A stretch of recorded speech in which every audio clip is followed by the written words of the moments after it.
열왕기상 18장 그리고 19장 열왕기상에 기록되어 있는 오늘 성경 본문이 소개하는 시대는 이스라엘 왕과 그의 군대가 무자비하게 하나님의 선지자를 핍박하고 박해했던 시대입니다. 그리고 오늘 본문의 주인공인 엘리야를 죽이기 위해서 이스라엘 왕인 아합과 왕비 이사벨이 모든 군대를 동원해서 엘리야를 찾고 있는 상황입니다. 심지어 동맹을 맺은 이웃나라에서도 엘리야를 죽이기 위하여 찾고 있었습니다. 그런 상황에서 하나님의 선지자 엘리야가 바알 선지자 450명과 갈멜산에서 생사를 넘나드는 대결을 합니다. 엘리야는 시합에서 패배하면 자신이 죽는다는 것을 잘 알고 있습니다. 갈멜산 전투, 이 장면은 우리 기독교인들에게 영원히 잊을 수 없는, 지금도 성경에 살아있는 생생한 장면입니다.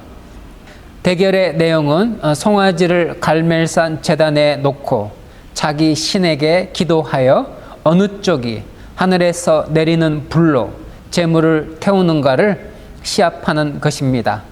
하늘에서 불이 내려 제물을 불사르게 하는 신이 참된 신이다. 누가 믿는 신이 진짜 살아있는 신인가 하는 것을 보여주는 시합입니다. 먼저 바알 신을 섬기는 선지자 450명이 자기 신에게 기도를 했습니다. 아침부터 정오까지 기도를 드립니다. 그러나 아무런 반응이 없었습니다. 춤을 춥니다. 자신들의 피를 뿌립니다. 저들의 기도 소리는 점점 높아지고 분위기는 고조되었으나 정해진 시간 안에 아무런 반응이 없었습니다. 이제 선지자 엘리야의 차례입니다. 제단에 제물을 준비해 놓고 올라가 기도하자 즉시 하늘에서 불이 내려와 제단 위에 송아지를 태웠습니다. 이제 대결은 끝이 났습니다. 엘리야가 섬기는 하나님이 살아있는 진짜 신인 것을 온 세상에 보여준 것입니다. 그래서 우리가 하나님의 위대함을 찾을 때마다 성경은 우리를 열왕기상 18장으로 초청합니다. 왜냐하면 하나님이 어떻게 승리했는지를 우리에게 보여주기 때문입니다. 그런데 오늘 성경 본문 19장에서 하나님의 선지자 엘리야는 깊은 좌절감에 빠집니다. 갈멜산 대결에서 하나님이 승리했음에도 불구하고 그는 왜 낙심하고 있나요? 이제 저는 여러분과 열왕기상 18장의 진실이 무엇인지를 살펴보고자 합니다. 진실은 한마디로 표현하면 위대한 승리, 그러나 완벽한 패배입니다. 하나님과 바알 신의 대결에서는 하나님의 위대한 승리입니다. 그러나 하나님을 섬기는 선지자 엘리야와 바알 신을 섬기는 왕비 이사벨의 대결에서는 엘리야의 완벽한 패배입니다. 엘리야가 마지막 순간에 낙심한 이유는 자신이 왕비 이사벨에게 완벽하게 패배했다는 사실을 알았기 때문입니다. 아합 왕과 왕비 이사벨은 성경에서 가장 악명 높은 남편과 아내입니다.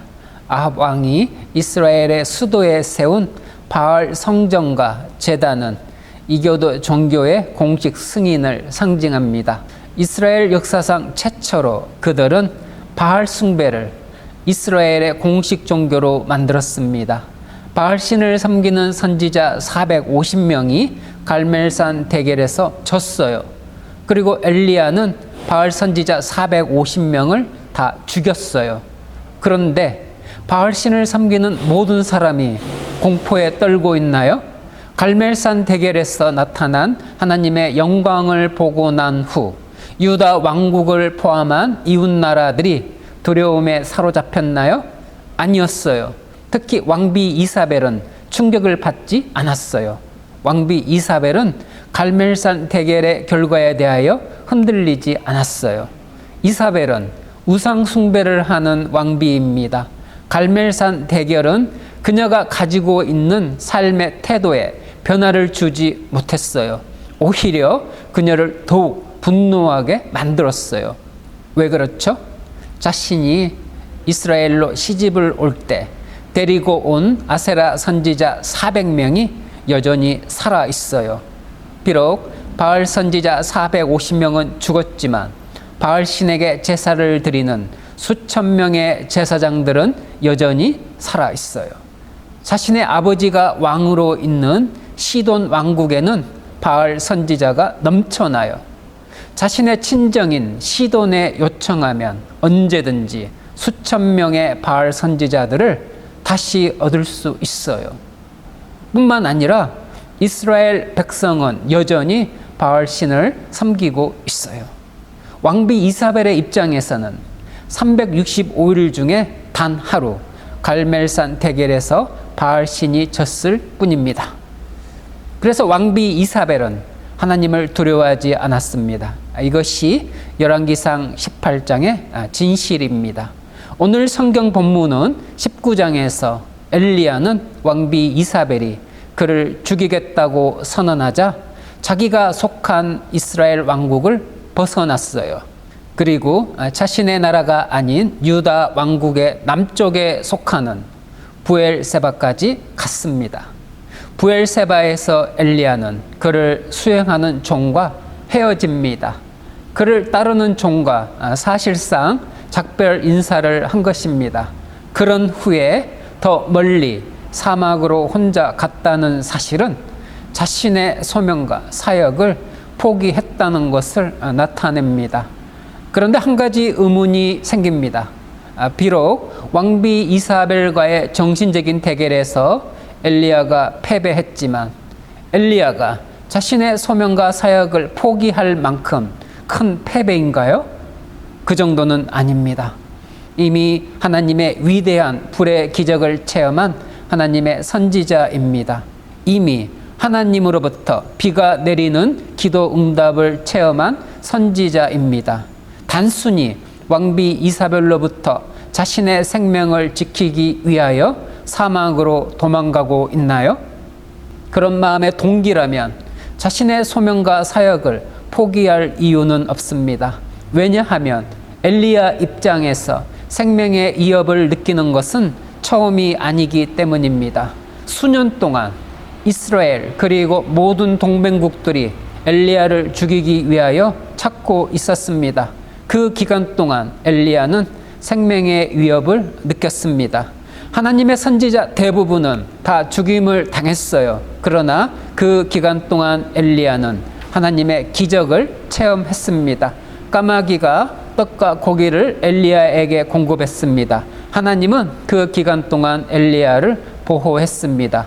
엘리야는 하나님이 자신을 보호했으며 앞으로도 계속 지켜줄 것이라는 것을 알고 있습니다. 따라서 왕비 이사벨의 협박이 원인 제공을 했으나 본질은 아닙니다. 진짜 이유는 아닙니다. 엘리야가 마지막 순간에 낙심한 이유의 본질은, 진짜 이유는 왕비 이사벨의 협박이 아닙니다. 그렇다면 엘리야로 하여금 자신의 소명과 사역을 포기하게 만든 본질은 무엇인가요? 이것을 아는 것이 우리에게 필요합니다. 왜냐하면 갈멜산 대결을 성경에 기록한 이유이기 때문입니다.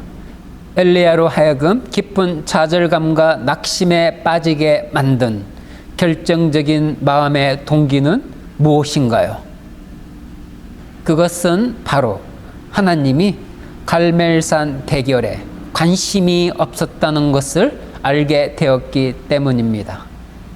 저와 여러분도 열왕기상 18장에서 이런 사실을 발견할 때 충격을 받습니다. 지금까지 내가 알고 있는 하나님이 아닌 것 같은 충격을 받습니다. 창세기부터 성경을 다시 읽어야 할 것 같은 충격을 받습니다. 사실 엘리야는 우리보다 더 큰 충격에 빠졌어요. 그렇다면 엘리야는 그 사실을 어떻게 알았을까요? 처음에는 몰랐지만 나중에 알게 되었습니다. 엘리야가 행동하기 전에 하나님은 항상 엘리야가 무엇을 해야 할지를 계시해 주었습니다. 아합 왕에게 비가 내리지 않는 가뭄을 예언하라. 요단 동쪽에 있는 시냇가로 피하라. 시돈에 있는 사르밧으로 가라. 다시 이스라엘의 왕 아합에게 가서 비가 올 것을 예언하라. 항상 엘리야의 행동에 앞서서 하나님의 계시가 있었습니다. 선지자의 다른 말은 예언자입니다. 예언을 하기 위해서는 하나님의 계시가 필요합니다. 하나님의 계시를 못 받았다면 더 이상 예언자가 아닙니다. 물론 하나님은 갈멜산 제단에서 불을 내려달라는 엘리야의 요청에 응답하셨습니다. 그러나 여기에서 중요한 것은 하나님은 갈멜산 대결에 대하여 엘리야에게 구체적인 계시를 주지 않으셨습니다. 사실 하나님께서 엘리야에게 명령한 것은 오직 이스라엘의 왕 아합에게 가라 뿐입니다. 그러면 비를 지면에 내린다는 것입니다. 그러나 하나님의 구체적인 계시를 받지 않은 상황에서 엘리야는 갈멜산 대결을 했습니다. 하나님의 예언자를 계시 없이 행동하게 만드는 강력한 모티브, 동기 무엇이었을까요? 이것을 우리가 알았을 때 갈멜산 대결의 진실을 우리는 알게 됩니다. 엘리야는 갈멜산 대결을 하기 전에 하나님께 구체적으로 질문하지 않았어요. 그랬었죠? 하나님께 질문하지 않았어요. 그럼 언제 하나님께 기도했나요? 갈멜산 대결이 끝나가는 시점에서 기도했어요. 열왕기상의 저자가 18장 1절부터 35절까지 엘리야를 호칭할 때 13번을 그냥 엘리야라고 합니다. 그런데 36절에 처음으로 선지자 엘리야라고 호칭합니다. 무슨 뜻입니까? 드디어 엘리야가 하나님께 기도한 순간이 36절입니다. 간단하게 말하면 그곳에 계시받지 않은 상태의 엘리야가 13번 있었어요. 그리고 그곳에 계시받기 위하여 기도하는 엘리야가 단 한 번 있었어요.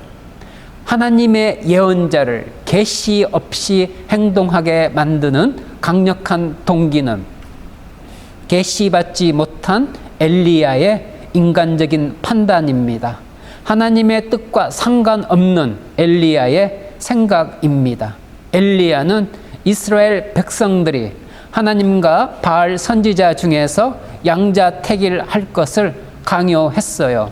열왕기상 18장 21절 엘리야가 모든 백성에게 가까이 나아가 이르되 너희가 어느 때까지 둘 사이에서 머뭇머뭇하려느냐. 여호와가 만일 하나님이면 그를 따르고 바알이 만일 하나님이면 그를 따를지니라 하니 백성이 한마디도 대답하지 아니하는지라. 이스라엘 백성의 입장에서는 위기가 찾아왔어요. 양자택일을 해야 합니다. 바알 숭배가 이미 이스라엘의 공식 종교인 나라에서 오직 하나님을 섬긴다면 아합 왕과 왕비 이사벨로부터 박해를 받습니다. 그리고 이미 하나님의 선지자들이 죽임을 당하는 것을 지켜봤어요. 반대로 오직 바알 신을 섬긴다면 갈멜산 대결에서 나타난 하나님이 두렵습니다.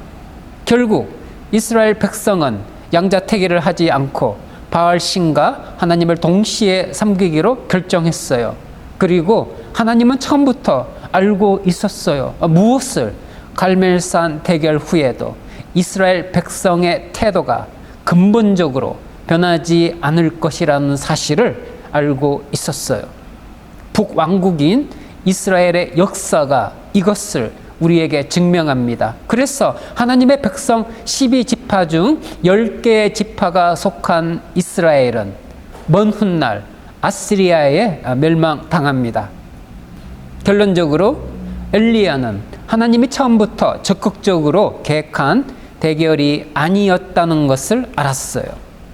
갈멜산 대결 후에 보여준 이스라엘 백성의 태도를 보고 확신했어요. 그리고 갈멜산 대결 후에 보여준 하나님의 태도를 보고 확신했어요.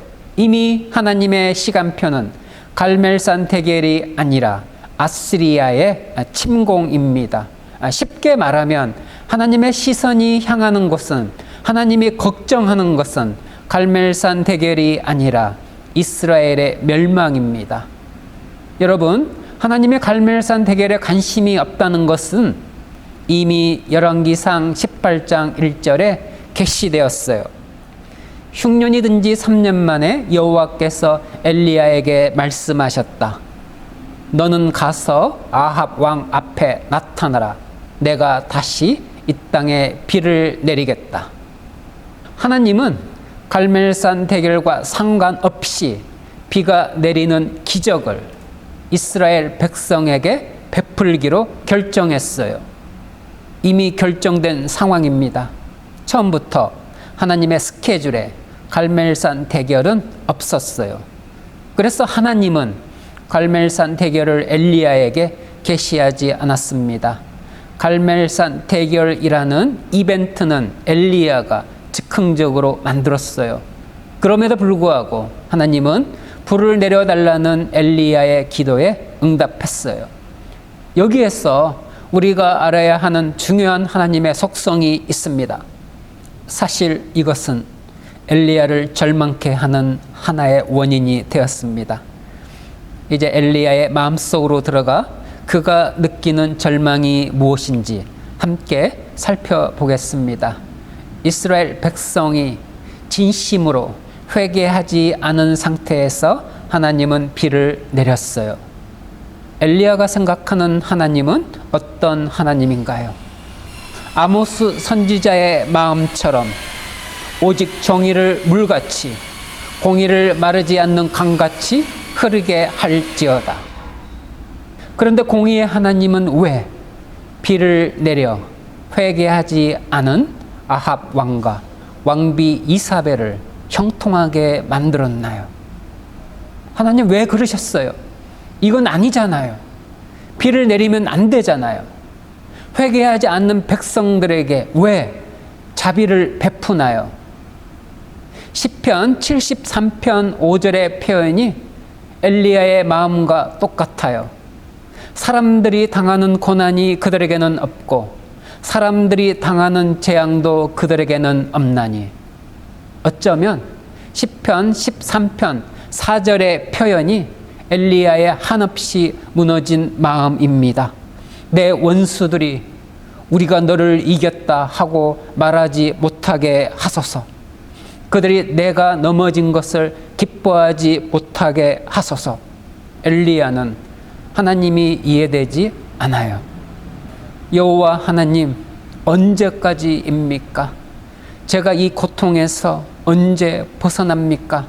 공의의 하나님은 언제까지 침묵하실 건가요? 여기에서 가장 충격적인 것은 엘리야의 분노 속에 은혜의 하나님은 없어요.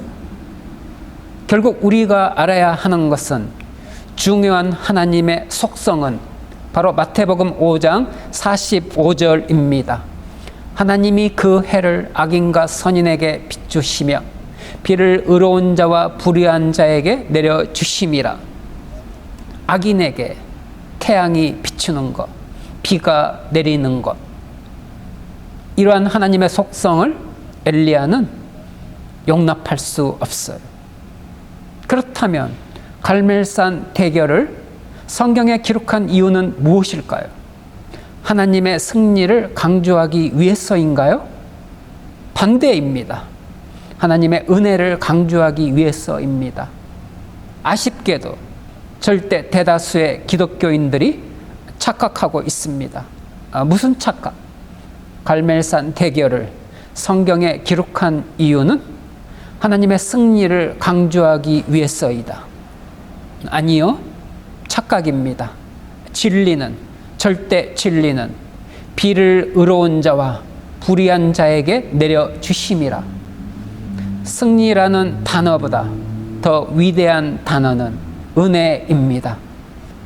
갈멜산 대결을 기록한 열왕기상 18장 전체에 보이지 않는 단 하나의 주제가 있습니다. 그것은 바로 하나님의 은혜입니다. 하나님의 분노가 아니라 하나님의 은혜입니다. 이스라엘 백성들의 부르짖음은 땅에 비가 내리는 것이었습니다. 3년 6개월 동안 비가 내리지 않았다면 상상을 초월한 자연재해입니다. 그 시대에 이스라엘 백성의 입장에서 비를 내리게 하는 신은 하나님이 아니라 바알 신입니다. 그러나 3년 6개월 동안 비가 오지 않는 가뭄, 이스라엘 백성들을 울부짖게 만들었어요. 사실 이스라엘 백성들은 하나님께 부르짖지 않았어요. 이스라엘 백성의 신앙은 하나님과 바알 신이 구별되지 않았어요. 그래서 그들은 양쪽에 부르짖었어요. 한쪽 발은 바알 신을 향해 걷고 다른 한쪽 발은 여호와 하나님을 향해 걸었어요. 쉬운 말로 말하면 어느 쪽으로도 제대로 걷지 못했어요. 하나님은 이스라엘 백성들이 진심으로 회개하지 않았음에도 불구하고 땅에 비가 내리게 했어요. 여기에서 중요한 것이 있습니다. 지면에 비를 내리는 은혜는 하나님은 이스라엘 백성의 불신앙에 반응한 것이 아니라 그들의 고통에 반응했습니다. 불신앙에 반응하는 하나님의 심판과 고통에 반응하는 하나님의 은혜가 있습니다. 성경을 읽을 때 이것을 잘 구분하셔야 합니다. 심판의 하나님은 다른 말로 공의의 하나님입니다. 그러나 신약 성서는 공의의 하나님보다 은혜의 하나님이 강조됩니다. 그리고 은혜의 하나님은 구약 성서에 이미 계시되고 있습니다. 하나님은 이스라엘 백성들에게 당신의 전능함을 보여주고 싶어 합니다. 갈멜산에서 보여준 불의 기적을 통해서가 아니라 이 땅에 비를 내리는 것으로 하나님의 은혜를 나타내고자 합니다. 열왕기상 18장과 19장에서 우리가 이 사실을 몰랐을 때 우리는 이상한 방향으로 성경을 해석합니다. 성경을 어떻게 해석합니까?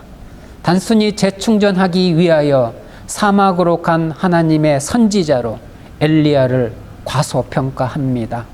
성경을 그렇게 해석하면 하나님의 은혜는 절대로 보이지 않습니다. 은혜는 심판보다 더 위대한 하나님의 사랑입니다. 핵심 주제는 공의와 분노의 하나님이 아닌 은혜의 하나님입니다. 이 사실을 깨닫지 못한 상태에서 엘리야는 사막으로 들어갑니다. 엘리야가 사역을 포기하도록 만든 결정적인 질문, 정의의 심판자이신 공의의 하나님은 어디 계시나요? 한마디로 말하면 자신이 그동안 알고 있던 하나님에게 실망한 것입니다. 자신이 그동안 기대했던 하나님에게 실망한 것입니다. 여러분, 하나님의 사람들, 저와 여러분도 하나님의 사람입니다. 엘리야도 하나님의 사람입니다. 하나님의 사람이 낙심과 절망에 빠졌다면 어떤 상황에서 그렇게 되나요? 하나님께 실망했을 때입니다. 그래서 엘리야는 사막으로 갑니다. 단순히 자신의 열정을 재충전하기 위하여 사막으로 간 것이 아닙니다. 지금 엘리야는 하나님의 정체성을 확인하기 위하여 사막으로 갑니다. 그것을 확인할 수 있는 가장 정확한 장소는 이스라엘 백성이 40년 동안 방황한 광야에서 이스라엘 백성의 하나님을 다시 만나는 것입니다. 그리고 하나님의 정체성을 확인하는 방법은 모세의 하나님을 시내산에서 다시 만나는 것입니다. 아합 왕과 왕비 이사벨에게 비를 내리는 하나님이 아닌 출애굽기에 나타나셨던 전능하고 영광스러운 하나님을 다시 만나는 것입니다. 자신이 만난 실망스러운 하나님과 모세가 만난 영광스러운 하나님이 동일한 하나님인지를 확인하러 갑니다. 그리고 마침내 40일 후에 시내산에 도착했습니다. 엘리야는 지금 위험한 상황입니다. 무엇으로부터? 외부의 위험일까요? 자신을 죽이려고 하는 왕비 이사벨로부터 느끼는 위험? 아닙니다. 무엇으로부터 위험한 상황입니까? 자신의 마음속 깊은 곳에서 발생한 위험입니다. 엘리야의 마음속 외부가 아닌 내부의 위험에 봉착해 있습니다. 내부에서의 위험은 하나님의 선지자로서의 정체성, 바로 정체성의 혼란입니다. 인간은 하나님의 정체성을 의심하는 순간 자신의 정체성을 의심합니다. 시내산에 도착한 엘리야는 굴에 들어갑니다. 19장 9절, 엘리야가 그곳 굴에 들어가 거기서 머물더니 여호와의 말씀이 그에게 임하여 이르시되 엘리야야 내가 어찌하여 여기 있느냐. 히브리어 성경에서 엘리야가 들어간 굴이란 단어 앞에 정관사를 사용했어요. 영어처럼 히브리어에서도 정관사는 아주 유명한 장소이고 모두가 알고 있는 장소일 때 사용합니다. 지금 열왕기상 저자가 모세가 있었던 장소를 우리에게 암시해주고 있습니다. 이것은 출애굽기 33장 21절 시내산에서 모세가 하나님 앞에 서 있었던 바로 그 지점을 상징합니다. 동일한 그 지점에 지금 엘리야가 있습니다. 하나님의 질문에 대하여 엘리야는 하나님께 하소연합니다. 그 장소는 전에 모세가 자신의 리더십에 대하여 하나님께 하소연한 장소였습니다. 성경은 참 재미있어요. 어떻게 구약 성서에서 가장 위대한 하나님의 사람 두 명이 하나님께 하소연한 장소가 똑같을 수 있을까요?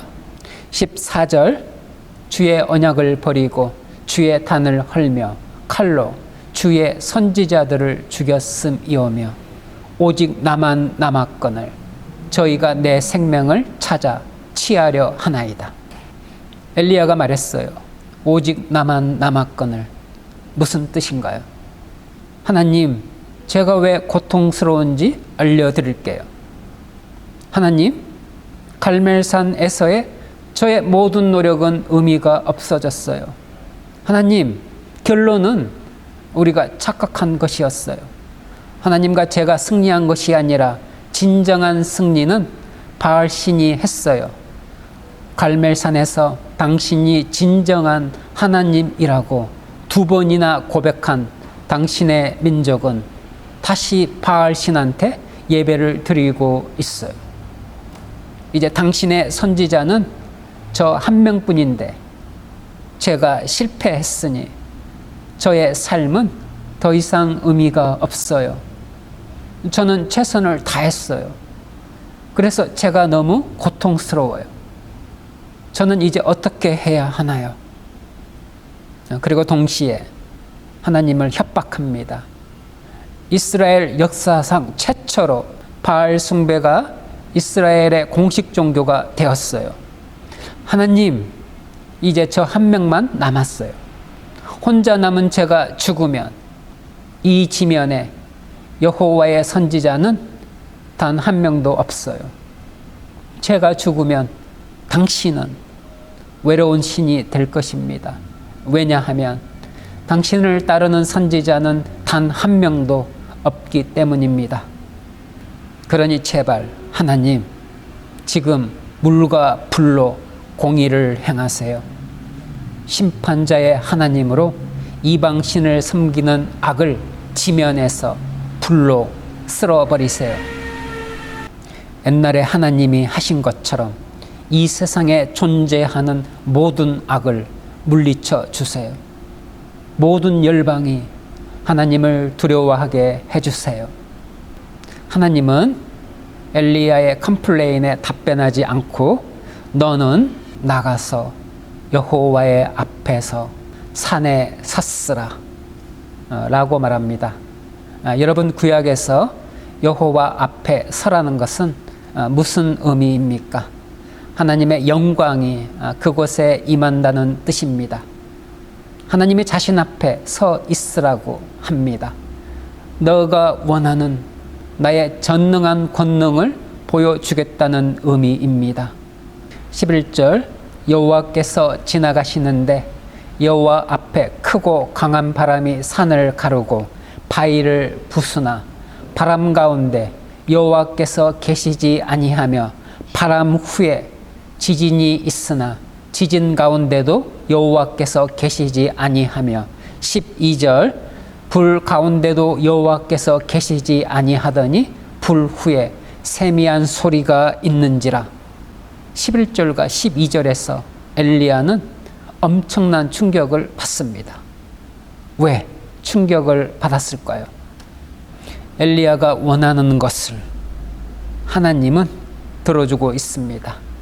엘리야가 그토록 간절히 원했던 것, 크고 강한 바람이 산을 가르고 바위를 부수는 공의와 심판의 하나님, 지진과 불 가운데 임하는 공의와 심판의 하나님, 엘리야가 원했던 것, 바람, 지진, 그리고 불입니다.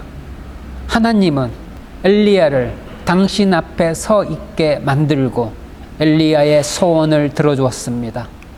그러나 엘리야가 충격받은 이유는 성경 본문이 말합니다. 바람, 지진, 그리고 불 가운데도 여호와께서 계시지 아니한다고 말합니다. 지금 하나님의 생각이 계시되고 있어요. 엘리야뿐만 아니라 저와 여러분에게 계시되고 있어요. 하나님은 11절과 12절을 통하여 엘리야에게 메시지를 보냅니다. 하나님과 이스라엘의 과거, 바람, 지진, 불 가운데 강림하셨던 하나님. 여러분, 바람, 지진, 불은 하나님의 영광을 상징해요. 과거에 하나님은 인간이 심하게 타락하자 대홍수로 인간 전부를 파멸시켰어요.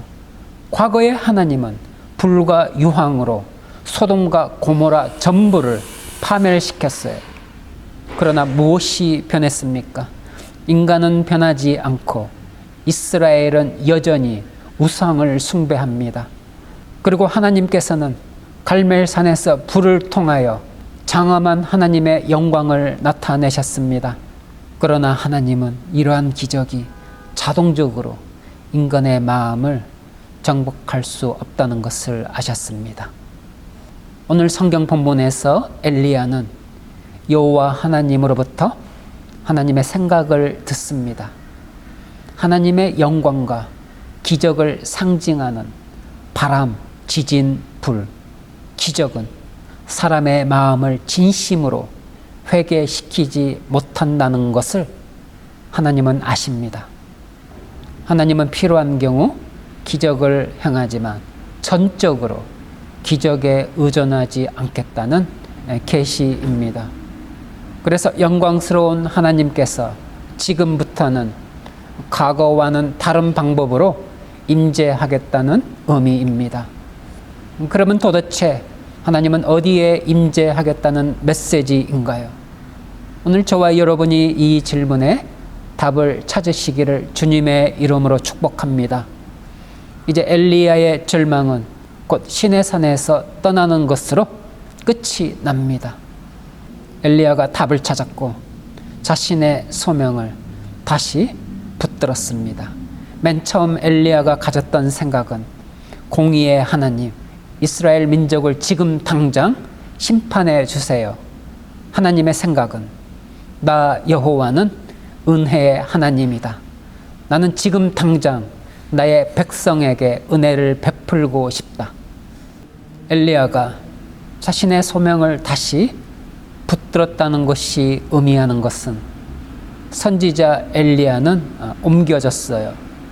어디에서 어디로? 자신의 생각에서 하나님의 뜻으로. 선지자는 자신의 생각에서 소명을 찾는 것이 아니라 하나님의 뜻에서 소명을 찾습니다. 갈멜산 대결에서 두 가지의 주제가 오늘날까지도 싸우고 있습니다. 우리가 잘 알고 있는 주제가 있습니다. 하나님의 위대한 승리, 제단을 태운 불의 기적, 바알 선지자 450명을 죽이는 공의의 실현, 악을 심판하는 영광의 하나님, 거룩한 기도의 응답.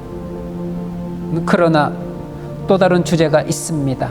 그것은 고통에 임재하는 은혜의 하나님입니다. 엘리야의 행동은 하나님께 질문이 되었고 하나님은 답변을 주셨어요. 하나님의 선지자들과 제사장들이 무자비하게 핍박을 받고 죽어갈 때 공의의 하나님은 어디에 계셨습니까?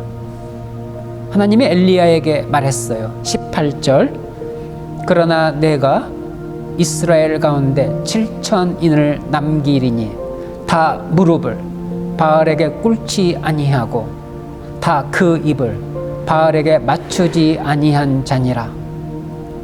하나님은 신실한 믿음의 사람 7,000명을 이스라엘 백성 가운데 남겨두었습니다. 역대하 13장 3절과 사무엘하 24장 9절을 보면 북이스라엘은 80만 명을 동원해 전쟁을 했다고 나옵니다. 전쟁을 할 수 있는 남자만 80만 명인 나라에서 겨우 7,000명이 하나님을 섬기며 예배하고 있어요. 나머지는 하나님을 섬기지 않았습니다. 전체 인구의 1%도 안 되는 극소수입니다. 이제 하나님의 시선은 북왕국이라는 부족 개념이 아니라 7,000명의 개인입니다. 이제 하나님은 이스라엘 백성의 부르짖음과 고통에 은혜의 하나님으로 임재하시겠다고 선포합니다.